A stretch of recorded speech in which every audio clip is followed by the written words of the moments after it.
অবশেষে গরুটা বিক্রি করে দিলাম। গরুটা বিক্রি করলাম কত, এই ভিডিওটা সম্পূর্ণ দেখেন, দেখলে জানবেন। আর গরুটা কত টাকা কিনছিলাম, গরুটা কত টাকা বিক্রি করলাম, পুরো ভিডিওটা দেখলেই আইডিয়া পাবেন।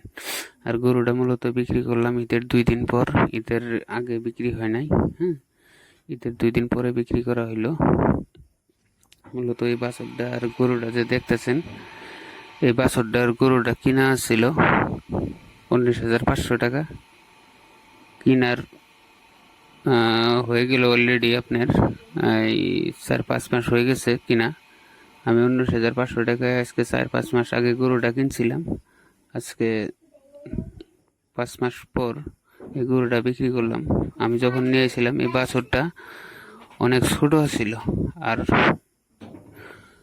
বাছরটাও অনেক মানে পাতলা পাতলা ছিল, হাড্ডি আছিল।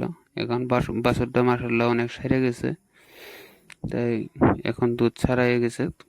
ভাবলাম যে গাইটা বিক্রি করে দিই, গাইটা বিক্রিও করে দিলাম, কিন্তু ন্যায্য মূল্যে যেটা দাম ওই দামটা পাইনি। এই গরুটার দাম পাইছি আমি মূলত 18,000।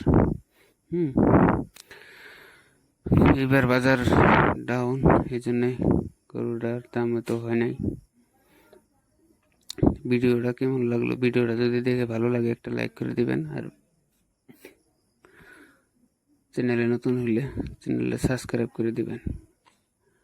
সবাইকে ভিডিও দেখার জন্য ধন্যবাদ। আসসালামু আলাইকুম রহমতুল্লাহি ওয়া বারাকাতুহু।